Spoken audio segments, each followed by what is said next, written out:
Good evening, everyone. My name is Terrence Griffin, and I am the Director of Alumni Engagement at Rutgers University, Newark. I want to thank you all for joining us this evening. Folks are still pouring in, but I want to thank you all. Today, I'm pleased to welcome you to Endgame, a conversation on the 2020 election with Wall Street Journal editor Gerald Seib and retired Wall Street Journal editor and Rutgers Newark professor Jim Pensiero. I'll tell you a little bit about our speakers for the evening. Jim Pensiero is an editor and news executive with 42 years of newsroom experience.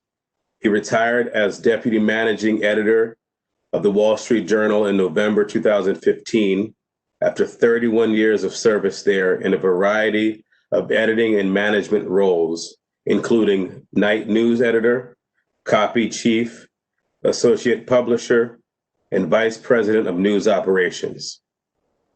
After retiring from the Journal, Jim worked as a consultant and now serves as a lecturer at Rutgers University, Newark. Jerry Seib is the executive Washington editor of the Wall Street Journal, where he writes the weekly Capital Journal column. Seib reported on the Middle East for the Journal in the early 1980s and covered the White House from 1987 through 1992. He has moderated 3 presidential debates and interviewed every president since Ronald Reagan.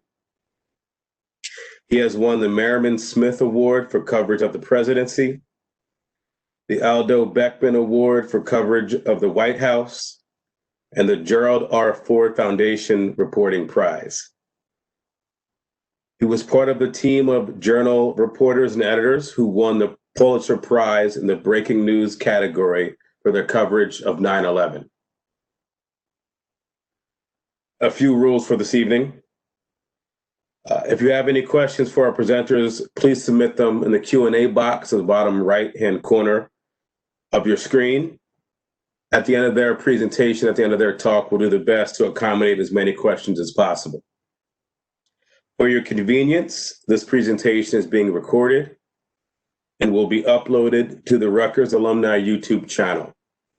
After the event, you will receive an email with a link to that channel to be able to view this at your leisure.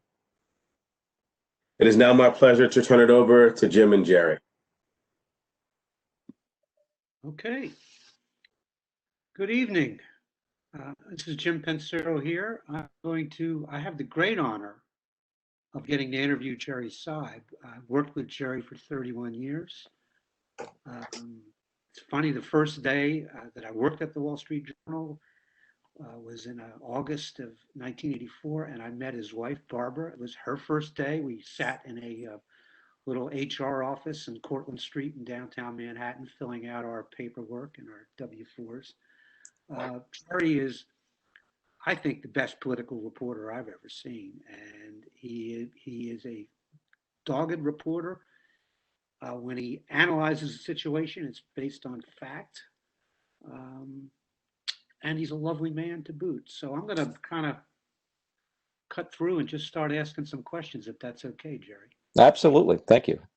Okay, you worked at the Journal since 1978, so you beat me by 6 years. You've been in Washington since 1980 with that, that few years in the Middle East. Have you ever seen anything like this? I mean, what's going on right now? I mean, we were alive in 1968. We were alive in 79 and 2008. Has there been anything that is remotely like what we're seeing now? Yeah, you start with a question that's easy to answer because the answer is no. I've never seen anything like what we're going through. I mean, it's just think about, let's just set the stage for this campaign a little bit. So first of all, Donald Trump is trying to win re-election, doing something nobody has ever even attempted before. He is attempting to win re-election while never having reached 50% job approval in the Gallup presidential job approval poll, which goes back to Truman. So nobody has ever even attempted to do what Trump is doing now. So that's point A. Point B is think about what's happened since January. We've had an impeachment trial. We had the coronavirus. We had the worst economic slide since the Great Depression. We had a summer of racial ferment like nothing we've gone through since 1968. And then we had a Supreme Court justice die, and then we had the president get the coronavirus. So that's all in the calendar year that we're still in, and we still have 3 weeks to go. So I don't even know what to expect. The only thing that I could think of that's like this, Jim, is actually that year I got here, 1980, where it seemed like one crisis piled in after another after another. You know, you had stagflation, you have an energy crisis, you had gas lines, you had Jimmy Carter make a malaise speech all in 1979, you had the Sandinistas took over in Nicaragua, you had the Soviets invade Afghanistan, and you had the Iranian students take over the embassy in Tehran. It felt as if the wheels were falling off the cart. We asked a question in a Wall Street Journal NBC News poll earlier this year in the summer, actually, when it wasn't even quite as crazy as it is now. Do you and we've never even actually asked this question before. Do you think the country is under control, or is it pretty much out of control? 80% of people that we polled said the country is out of control. So that's what we're going through. Now, you would normally say that none of these this is not a good look for an incumbent president, right? So, you know, Ronald Reagan won in 1980 because people thought things had gone off the tracks. And Richard Nixon won in 1968 because people thought things had gone off the tracks. On the other hand, this kind of environment tends to be good for the kind of the more law and order, I'm the authoritarian leader, I can whip things back into shape candidate, and that's Donald Trump. So I wouldn't say that you can draw lessons from history that are definitive about what's happening here, but you can say we're going through something that none of us has ever lived through before. A follow up on that. Again, I've been following elections since I was, I guess I was a second grader when Kennedy and Nixon ran. So I've had, I think, political awareness, if not any deep thinking, you know, since that date. You know, that's 60 years ago. You know, should it even be close? I mean, with a crappy economy, with a pandemic and 200,000 plus people dead. I mean, if I look at the last election in a crisis, which would have been 2008. You know, there was. I mean, not only did a relative political newcomer, Barack Obama, win, but it was a slaughter. I mean, they took both houses of Congress and they had a veto-proof majority. Should this even be close? Well, there are a couple of ways to answer that question. The first is it really close? You know, we had a poll right after the first presidential debate, which had Joe Biden ahead by 14 points nationally. We have another one. Here's a little news scoop for the group. We have another poll coming out at midnight tonight. You can log on to WSJ.com at 12:01 a.m. and you can see the results. So I can't give the numbers away, or my friend at NBC, Chuck Todd, would get mad at me. But let's just say Biden is still comfortably ahead nationally. But, you know, he was Hillary Clinton was comfortably ahead at one point in early October in 2016, too. So I don't think you could take any of that to the bank. I do think it's actually going to be closer than that in the end. Donald Trump could could lose the popular vote by 5 percentage points and still win the Electoral College. So what does close mean in this context? That's point number one. Point number two is the reason every election is close, and this is, you have to go back a long way before you find a landslide presidential election, really 1984.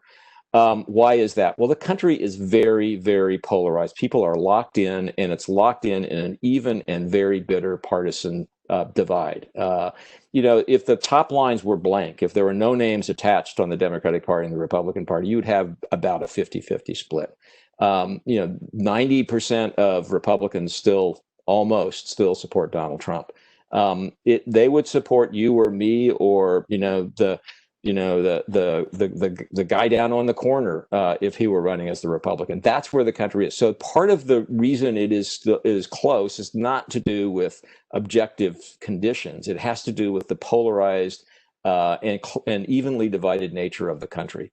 And it also has to do with the Electoral College. I mean, it happens that Republicans are strongest in the places where the representation in the Electoral College is out of whack with the popular vote. I mean, that's just reality. It's the way the founders built the country. It just happens to be the way things work out right now.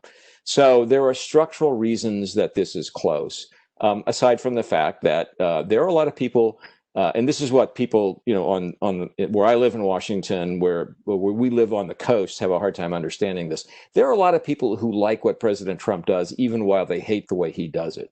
And that's just a fact. And, I'm talking to people a lot in Washington, friends of mine, who are just gobsmacked that anybody ever voted for Donald Trump. And they're furious at Republicans. And I said, well, what about the 60 million Americans who voted for him the first time? I mean, there is something going on there that is in its ugliness, it's attractive to people, and that's still true. So closer than you think. Closer than it looks right now. That's my gut feeling. I could be completely wrong. What happened in 1980, and I think this is a useful lesson. What happened in 1980 was that it was a close election. In fact, Jimmy Carter was ahead by 3 points in the Gallup survey 1 week before the election. And then they had the one and only Carter-Reagan debate. And Reagan looked safe enough to make people comfortable voting for him in that debate. He didn't look crazy and he didn't look senile. The day after the debate, Reagan was ahead by 3 percentage points, and he ended up winning by 10 percentage points. So this can close out very quickly. And, it may be that everybody who has decided at this point they're not ready to vote for Donald Trump has already decided they're going to vote for Joe Biden. They just have to get comfortable with the idea. That may be what happens here. And Joe Biden might win by 10 percentage points. I'm just telling you my gut feeling based on recent election cycles and the evenly divided partisan nature of the electorate right now, which I just described, is this will get closer as election day gets closer. I'm prepared to be totally wrong about that. Well, again, I think we get into polls, and 2016, I couldn't believe it. You look at Brexit. You looked at kind of the obvious where, and I'd like to. You've been kind of overseeing the Journal NBC poll. You've been involved in it for forever. Mm-hmm. What do you think happens here? Like, one of the urban legends is people who might support Donald Trump or might be favor Brexit won't give an honest answer. Do you think that's true? I think there was some truth to that in 2016. You're talking about the shy Trump voter phenomenon, that there are people who support Trump who won't admit it. By the way, there's a counter theory this time that they're shy Biden voters, people who live in Republican areas or who are in the business community who think that you're supposed to oppose Biden and the Socialist Democrats who actually are secretly in favor of them because they can't stand Trump. So there might be a shy Biden voter. I will just tell you, we have worked very hard in our own polling to try to make sure that's not the case. We in 2016, having the feeling that we were missing some potential Trump voters, we did some mid-course correction in 2016 by trying to sample harder to get white working class voters without a college education, high school degree and less, because we had a feeling we were under sampling them, and that tilted our polling a little bit closer toward Trump. And in the end, I think we had, in our final poll, we had Hillary Clinton winning the popular vote by 4 percentage points. She won by 3 percentage points. That's basically right. And as it happens, 3 percentage points is not enough to win the Electoral College. Since then, though, we have tried, and other polling groups have too, tried really hard to make sure that we're not missing things. We have shifted to voting not from random dial, but from registered voter polls, supplemented by some random dials, so that we're sure we're talking to a lot of people who are actual voters because they have, in fact, registered and voted in the past. We have worked hard to make sure that our mix of interviews includes more people who are at the lower socioeconomic and lower educational levels, because they tend to not be as easy to reach and tend to be shy about answering polls in general. So that's true. We also look very hard at something in our polling that people don't realize, which is we pay attention to who doesn't answer the phone when we call and who doesn't finish the survey, because we're very worried about conservatives who don't trust pollsters and don't trust the news media, refusing to talk to our pollsters. And so we pay attention to who doesn't answer the phone and who cuts off the poll and doesn't finish it, to make sure that we're not, those people who we don't reach aren't predominantly Trump voters. And in fact, one last thing I'll mention is we've changed the way we do the poll so that rather than tell people up front, this is a Wall Street Journal NBC News poll, we don't tell them that until the end of the poll. They just know it's a poll from Public Opinion Strategies, which is the Republican polling firm that conducts our poll, because we don't want conservatives who mistrust the news media shutting down the polling simply because they hear it's for a news organization. So we have tried really hard to make sure we're not undercounting Trump voters this time. I will also say, as a footnote, that's all true in national polling. It is not as true in state polling. So when you see a statewide poll, it tends to be less rigorous. It tends to have almost by definition, it has a lower sample size. And it is much harder to get state polls right and much easier to miss things in a big way. And that's what happened in 2016. National polling was pretty accurate. State polling was not. We'll find out about this cycle. All right. I want to grind the gears for a second and just ask a question about the election itself. It seems like there's just intense interest across the whole country, and that there's going to be a big turnout. There's been millions of mail-in votes already submitted. How do you think the actual election is going to go? Because there's been lots of histrionics from both sides. Yeah. And up to and including the president saying he's not ready to hand over power. I mean, how do you think the physical election that's going on right now and concludes on November 3rd, the balloting concludes on November 3rd, the counting sure as hell doesn't. Yeah. What's your feeling on that? So the predicate of the question, so we started to see in our poll in September indications of interest in the election that were as high in September of 2020 as they were, higher in fact in September 2020 than they were on election eve in 2016. There is a lot of interest in this election. We asked people, how interested are you? It's not a very clever question. And on a scale of 1 to 10, and people who say 9 or 10 are considered to be very interested. And we're at 80% plus of people in that category of very interested in the election. It's the last time we saw numbers like this was 2008, when the whole Barack Obama phenomenon, it actually excited a lot of people to go out and want to vote for the first African American to be a candidate for president. And we're still 3 weeks out. So you see intense interest on both sides. And that is true among groups that are normally not so interested, young voters in particular, and lower income voters. Those tend to be groups that don't turn out in the same percentages as other groups. So you're seeing a lot of interest across the board. You're seeing that manifest itself in both early voting by mail and these phenomenal lines of people who are showing up to vote in person early. Now, part of that's a coronavirus phenomenon. But you had people who waited in Georgia this week for 5, 6, 7 hours in line to vote 3 weeks before the election. I mean, that's a lot of passion. And I think the consequences of that are hard to predict in terms of, wins and losses. But I do think it means that we will have more people vote this. We may hit 150 million votes this time. That means that a system that is not already well equipped to handle the voting of 2020 with the exceptionally high number of mail-in ballots and early ballots is going to be stressed and strained. It just is. And, you are going to have some people who are going to show up and vote on election day in person, I think, because they're now afraid to vote by mail. So we may have big lines on election day, but you're still going to have a lot of mail-in ballots.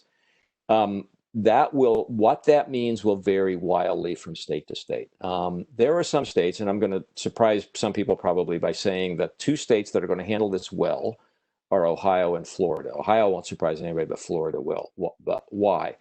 They have procedures in place. Florida handles about a third of its vote is mailed in and absentee ballot every year, anyway, every election, because they have a lot of seniors. So they actually have a system in place to handle a lot of mail-in ballots. They also have a law on the book in those 2 states, and I mentioned those 2 because they're really important swing states, that allows them to start processing ballots before Election Day. They can start processing several weeks out, which processing means they can open the envelopes, they can check the signature, they can put it in stacks, they can get ready to count it before Election Day. So when the sun rises and the bell goes off on Election Day, Ohio and Florida are going to be able to count their mail-in ballots promptly, and probably will finish those before they start counting the real ballots cast that day. That means that if you're sitting in front of your television on election night watching what's happening, you'll have a pretty good idea of what happened in two really important swing states, Florida and Ohio. And I'm telling you now, if Joe Biden wins Florida and Ohio, we can all just open the wine and take the rest of the night off, because we'll know what's happened. If Donald Trump wins both of those, then we're in for a long night and potentially lots of lawsuits in other states. On the flip side, the two states to worry about are really Pennsylvania and Wisconsin. They do not allow the state election and local election officials to even start processing mail-in ballots until election day. They don't have the same kind of history in handling big mail-in ballots. They're both going to be close swing states. I think Pennsylvania allows votes that come in until 3 days after the election to be counted. That's going to be a mess, probably. So I don't know what to tell you to expect. I do tell you that we got a system that is under strain under the best of circumstances. And with this kind of intense voter interest, there are going to be a lot of stresses and strains, and there'll be some cracks in the system. Fascinating. And thanks for that insight on Florida and Ohio. I had, I hadn't really thought about that. I mean, the one state I know that I think Oregon does all mail-in votes, and they've been doing it for a number of cycles. And Oregon, Colorado, Utah, there are three states that know how to do this and do it well and do it with no problems. And, every state can. The problem is every state doesn't have the practice doing it that those states do. Now, I'm going to change direction again for a second. You look at politics from the macro level, but you're also pretty damn good at going a bit into the weeds, not down to the town council and planning board level, but to the state level. I mean, do you see, reading the tea leaves, do you see anything like the blue wave of 2008? I mean, if you look at this election versus, say, 2016, both Trump and Hillary Clinton were somewhat polarizing candidates, whereas Joe Biden is, to some people, like a nice old pair of slippers. They're comfortable with him as a person. I mean, do you see the potential for, again, with a bad economy and a pandemic, something like 2008? Possibly? There's the potential for sure. And an interesting thing happened in 2016, something that never happened before in modern times, which is that every Senate race that was up that year went in that state in the same direction as the presidential race, which is to say the party that won the presidential race in that state also won the Senate race. What that tells you is something that has been clear for a while, which is people increasingly vote straight ticket.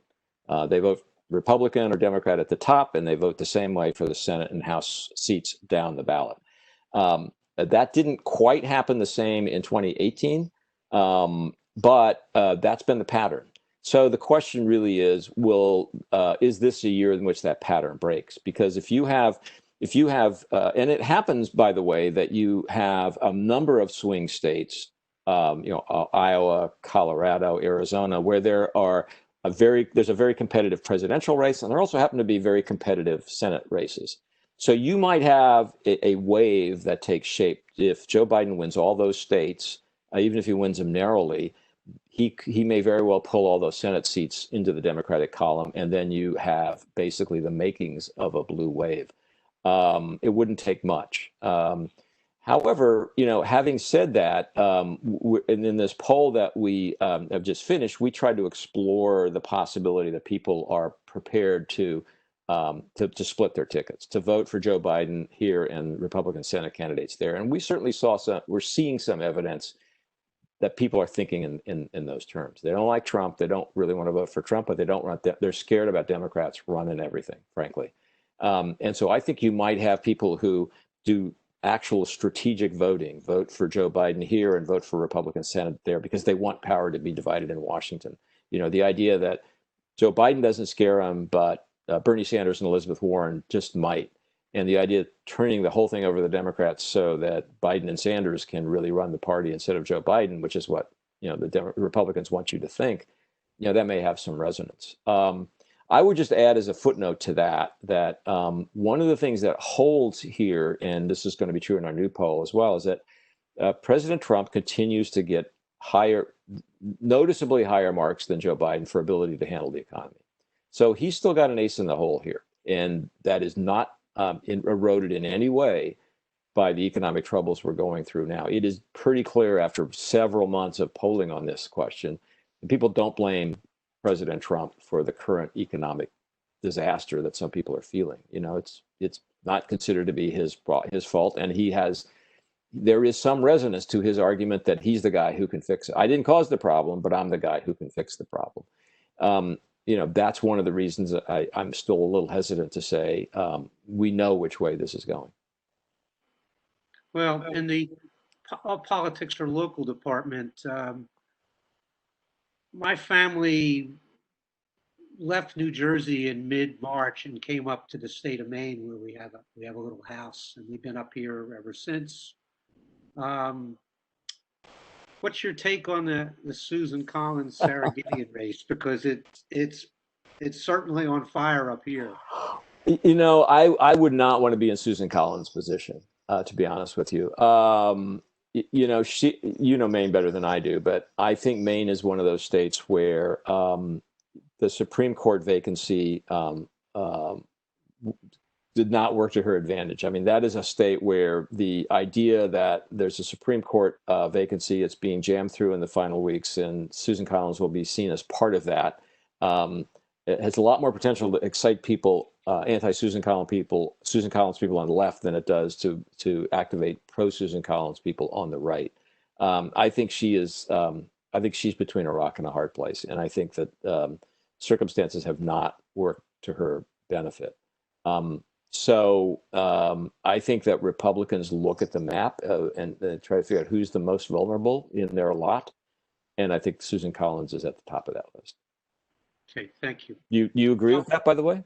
Well, it seems like, again, the paper I read up here, I read the Portland Press Herald and I read the Bangor Daily News, and they're all saying they're within 1 or 2 percentage points of each other. Yeah. Maine is a kind of a quirky state because it's, you have the southern Maine, Portland, and parts that adjoin. They're almost Boston exurbia. Yeah. And they're sort of red, but then the rest, a lot of the interior is quite blue. Yeah. And Maine also does an interesting thing, which I'm kind of surprised the rest of the country doesn't do it. If you win the popular vote here, you don't get all the electoral votes. Yeah. There's only a couple electoral votes in this state. You get, if you win the first district, if let's say Biden wins the first district, he gets that electoral vote. If Trump wins the second district, which is the northern hinterland, he gets that vote. So they carve up the I don't know. I mean, Collins is a little bit like an Alphonse D'Amato. She brings a lot of money back. Yeah. She's got independent standing, which counts. She's got a tough row. And the other Republican who's in a state where circumstances are not working to his benefit, Cory Gardner of Colorado. I mean, that state is drifting blue, and he's unlike Susan Collins, he's a more conservative, red Republican. He's got some problems too, but we'll see. So let's say we'll play a theoretical. Mm-hmm. I mean, you're a columnist, you get to play theoretical sometimes, usually based on facts. Most of the time. Facts because the election hasn't happened yet, but let's just play a game here. Let's say there is a big blue wave. Let's say Biden wins, they hold the House, they get the Senate. Biden, I think, did a fairly good job in the debates, the party debates, when he had to take on the rest of the party, which was most of the candidates were quite a bit to the left of him.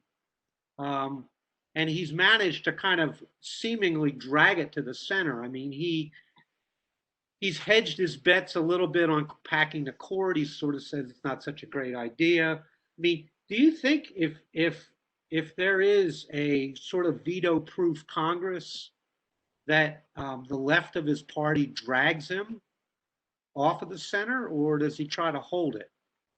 He certainly tries to hold it. I mean, if you've known Joe Biden over the years, he is basically a center-left person. You know, somebody did a study of the Senate in the last year he was there, 2008, before he became vice president, and rated all the everybody in the Senate ideologically, and Joe Biden was exactly in the middle of the Democratic pack. I mean, that's where he is. He is the center of the Democratic Party, and that puts him in the center left of the spectrum.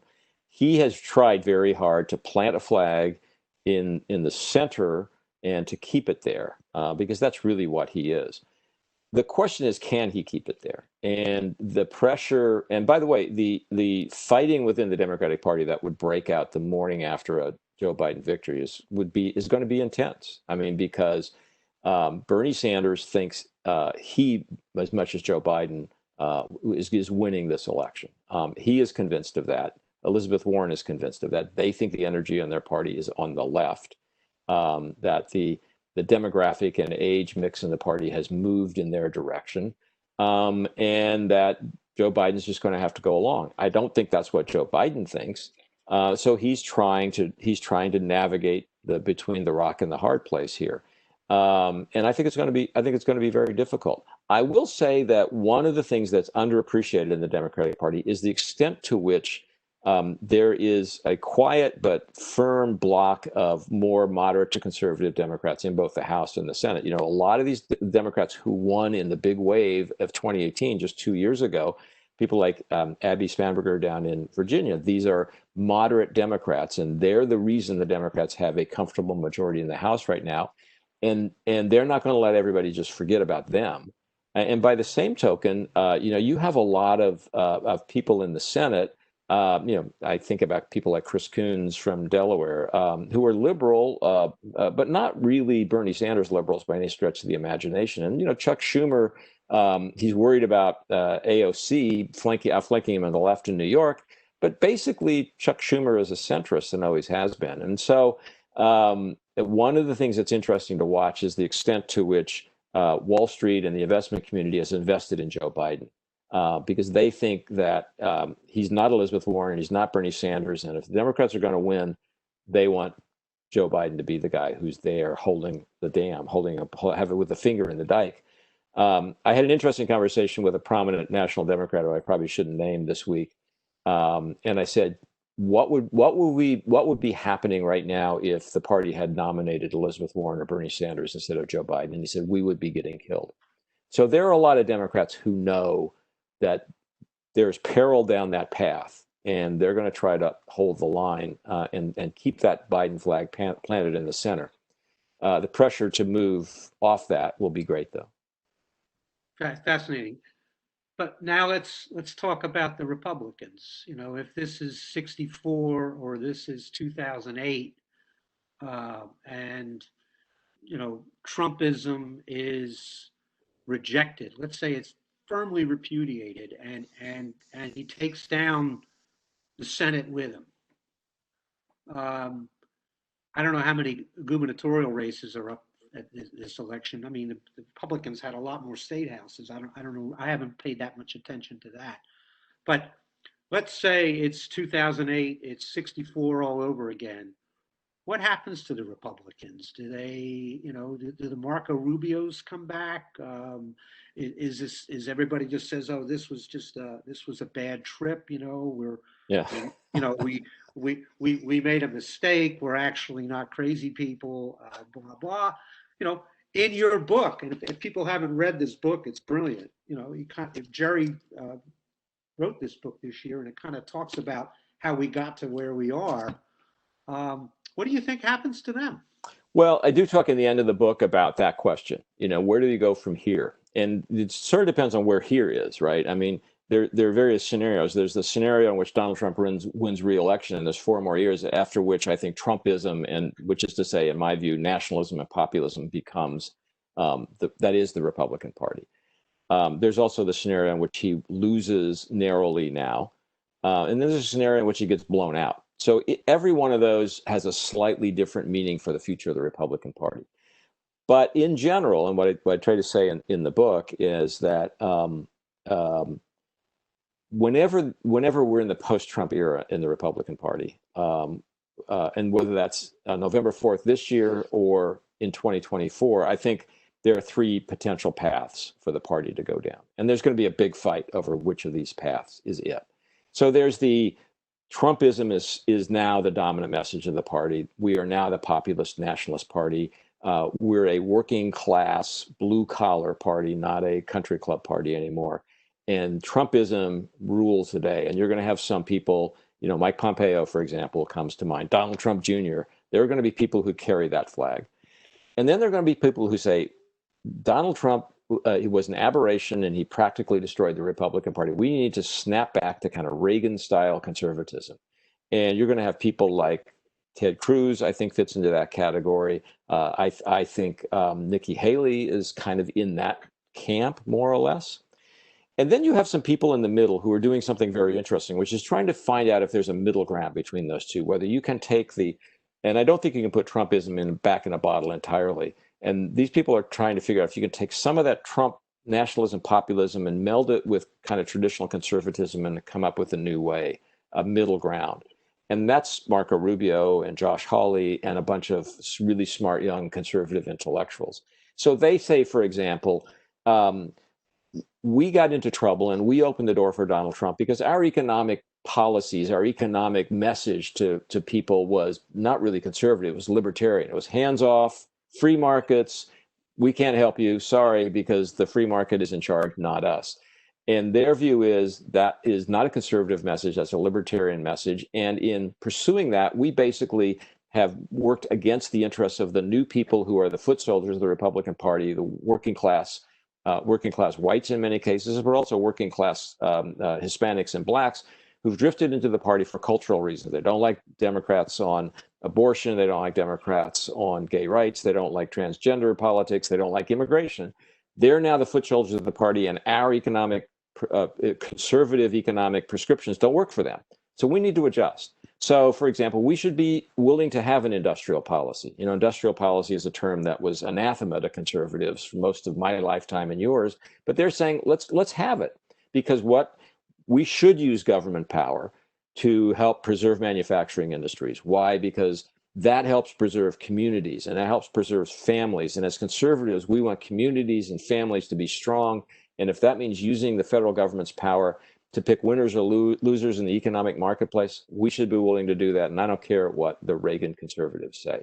So there's a middle ground here that these people are trying to develop. They're trying to develop a governing philosophy. Donald Trump doesn't really have a governing philosophy. He just has instincts. So there's an attempt to build a governing philosophy.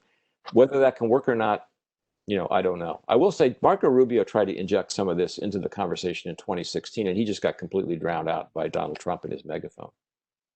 Well, I think Donald Trump drowned everybody out. Yeah, precisely. Opportunity. Yeah. With what, 17 people he was running against, or whatever. Yeah. It was a big number. I'd like to go one more thread, Jerry, and then I think we should open up for questions from the audience. This one's about the news media, the so-called mainstream media, of which you and I were, you still are, I was a part of. And, there is the view on the right that the mainstream media, the New York Times, Washington Post, CNN, the networks, and even the Wall Street Journal, not the opinion pages, of course, but the news pages, have become mouthpieces for the Democratic Party. I mean, do you really believe that? And if you do believe it, how bad is it? And has it kind of worked against the media in that they're not reaching a big part of the population because nobody believes them anymore? Well, I do think we have a credibility problem. I don't think it's because people in the media love Democrats. I think it's born of the fact mostly that the kind of the fear and the loathing of Donald Trump has reached a point where I do think some people in our business have kind of decided to man the ramparts and become part of the anti-Trump resistance. That doesn't mean they're raging liberals. I think it means they're kind of taking sides in a fight. And I think there's a lot of danger down that path for us. And I certainly understand why they do it. I mean, Donald Trump goes out and basically starting the early days of his 2016 campaign, basically decided to run against the news media because it works for his base. It works great. So we're a convenient, rebound wall. You hit the tennis ball off the rebound wall and it comes back to you over and over again. And that's what he does. I mean, Donald Trump does this because he wants to provoke a reaction that he can then rant and rave about. That's what he does. And my concern is that when people in the news media play into that temptation, they're just doing exactly what Trump wants us to do, which is to identify ourselves as what he says we are, which is basically biased, fake news, lamestream media. So I think the answer for us lies in, for us, I mean, the news media, the mainstream media, the legacy media, all of which are now pejorative terms, amazingly enough to me. Stick to our knitting. Do what we do. Be tough but fair and objective, and be analytical, but don't be partisan. I mean, that's where our future lies, and we have to maintain credibility across a big swath of the spectrum. We're trying to do that at the Wall Street Journal. I think. I know we're trying. I think we're succeeding. But we're having to do that in an environment in which, frankly, there are a lot of people who want you to take a side. They want journalists to sort of man up in their point of view and take a side and get in the battle. And that's just not what we should be doing. And there is a lot of peril down that path for us. Yeah, I totally agree. And when I was teaching my class at Rutgers back in the spring, I would go to the students. I say, when you report out the facts and you get the story is the story. And usually in a story, there is things that are good and things that are bad. And if you present the facts, they will be self-evident. Right. And I think and you don't need adjectives. You don't exactly, need yeah. The power of really good reporting, tough reporting, incisive reporting lies in its dispassionate presentation, because then the reporting speaks for itself and is beyond dispute. And that's, I think, and you can be plenty tough on Donald Trump without the adjective, and we should be. Amen. I think we've got about 15 minutes, and I think some questions are coming in. Terrence, yes. do we read these? How do we do that? Yes, I'll go ahead and do that. We have a few which are coming in. For those who are still here, please feel free to use the Q&A box on the right of your screen. I'll do the first one, which came in through registration. It's assuming Trump loses, are you concerned about any executive actions he may take between November and January? Honestly, I am. I have to admit, I don't think Donald Trump is the kind of guy who goes quietly into the night. And there are people around him who are going to want to sort of lock things in, and whatever that might be. And I think that would be dangerous, I think, in some ways for the society. There's always a temptation to do this in a transition anyway, but I think it would be particularly acute now. And particularly because, there are a lot of people around Trump and probably Trump himself who think there's been an attempt to delegitimize his presidency anyway. So they consider this kind of a battle to the death. And certainly they will consider it a battle until January 21st of 2021. I think that's a bad idea. I think it's potentially very dangerous for the country. I think the emotions are going to be very high. I would not rule out, people taking their emotions into the streets in that environment. And I think anything that exacerbates that problem, that tendency, is bad for all of us, frankly. But do I worry about it? Yeah, I do worry about it. Great, thank you. So this next question goes to your last topic about mistrust in the media a little bit. With the growing distrust in the media and the seeming lack of understanding of the public of the differences between editorial and news investigative divisions, has the custom of newspapers endorsing candidates run its course? And a second part of that question, or that topic rather, is does it impact the people's trust of the work done by investigative journalists that you employ?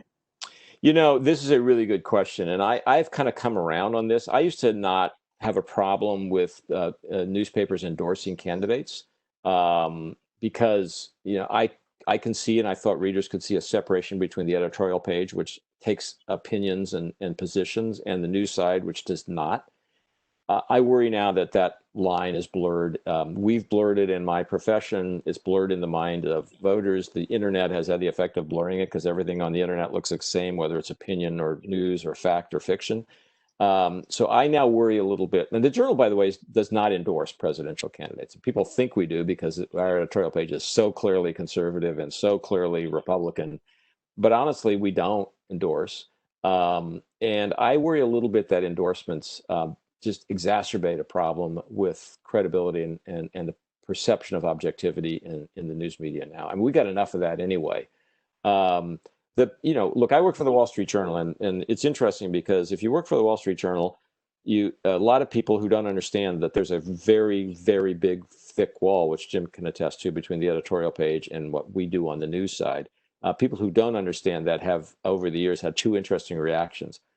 One is Democrats and liberals are very suspicious of you because they don't understand that you're not the editorial page. And conservatives assume you're part of the team.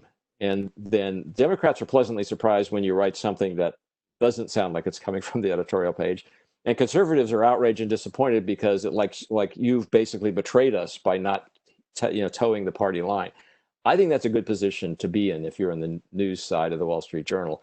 But I worry that people increasingly don't see the division and don't see the distinction, and we shouldn't do things that make that problem worse. Great, thanks so much. Let me just pull up the next question here. When the Republican Party eventually, when the Republican Party eventually is in post-Trumpism, what do you think will be their position on science and climate change? That's a really good question. I think there are a lot of people in the Republican Party who want to get out in front of the climate change issue. I think they're not comfortable being seen as climate deniers. I don't think that they believe that's where the future is. They like to speak for a business community that's not in the position in the business anymore of doing climate denial. And I think that both as a practical matter, but also as a political matter, I think an increasing number of Republicans see that as a losing proposition, and they'd like to get out from under that problem. Right now, you can't do it because the Trump administration has pretty clearly staked out a position that is at least verging on climate science denial. I don't think that's where the Republican Party lies. There's a broader thing that goes on here. People ask me all the time, well, could there be a third party between the Democrats and the Republicans, of people who are moderate Republicans who don't like this kind of thing? And I think that's very hard, somewhere between very hard and impossible in our system.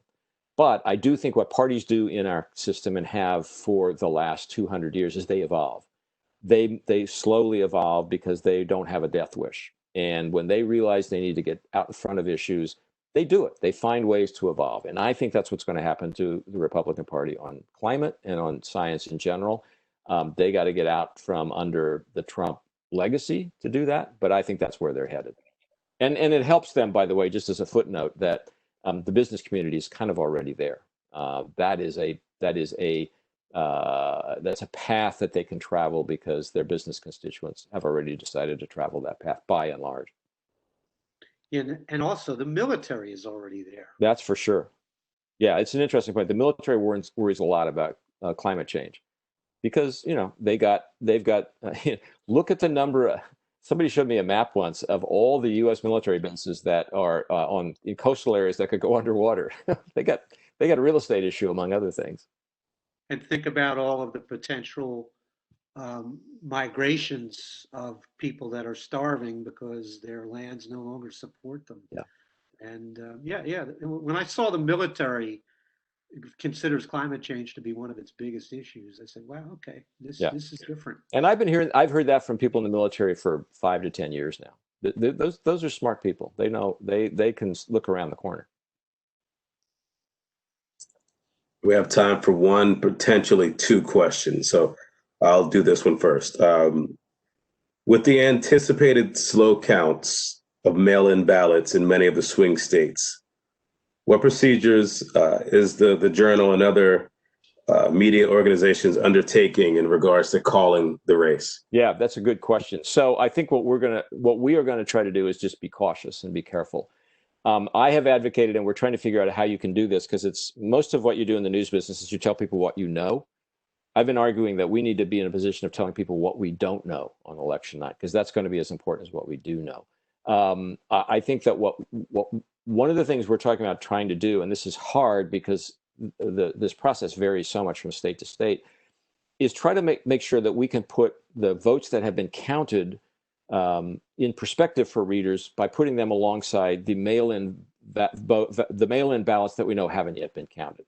And it should be possible in most states to know how many of those there are. So I'm just making these numbers up. But if if Donald Trump is leading on election night in Pennsylvania by 5,000 votes, but 150,000 mail-in ballots haven't been counted yet, let's tell people that. And I think that's the only way you can help readers and listeners put this in perspective and tell everybody to cool your jets. Tell them what you don't know. And that's what we're going to try to do. And I think the networks who have they have itchy trigger fingers on election nights. They want to call states because they get like a 30-second adrenaline boost by being the first network that called Ohio, right? They're going to have to idle that back, and I think they will, because they know we're all playing with fire on election night. We are, the campaigns are, Twitter is, Facebook is, and we just need to be careful. So that's what we're going to try to do. And I think a lot of this involves being honest with people who are viewing and listening and reading on election night about what we don't know. Great. So we have two more. I'll give you the easy one. I'll give them both to you, but I'll give you the easy one first and the second one after that. So the first one that's more easy is, can you name other states like Florida and Ohio that have early processing laws? And the second one, which is a little bit more difficult, is do you think Roe v. Wade may be repealed? Wow. Okay. Well, neither of them is actually that easy because I can't remember the list. And I will say something here. I think of a few other states. I mean, Colorado, for example, has a process in which they process votes very early. Virginia allows people to process votes early. This is a heresy, Jim, close your ears and pretend I didn't say this. There's a great graphic in the New York Times this morning that lists every state and how they handle how they are legally allowed to handle. And by the way, I should have made this clear earlier. For all these states, this isn't a choice.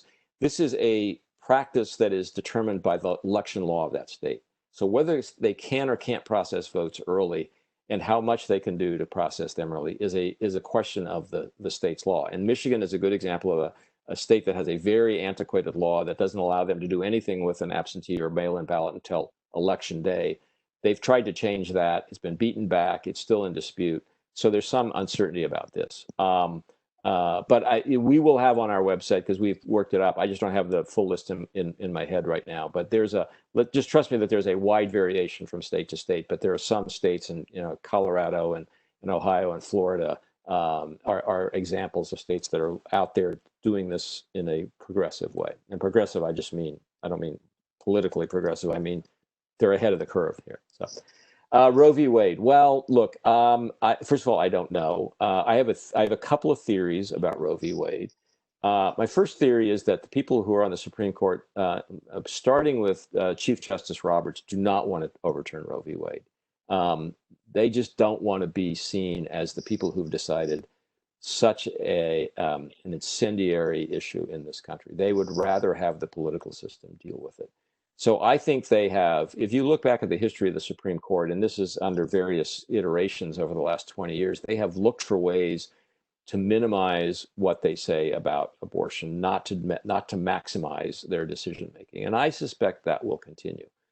I also think there's a growing realization that even if Roe v. Wade is overturned, that does not end abortion. All that's going to do is basically turn the decision over to the states. And then you will have 50 pitched battles in states. And you would have a majority of states that would find some way to have some version of Roe v. Wade codified into law, and that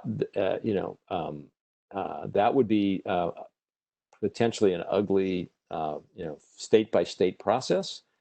But I don't think that people misunderstand. Roe v. Wade is not it's not a light switch. You turn it on, you turn it off. There's abortion is legal, abortion is illegal. That's not how it's going to work. It works.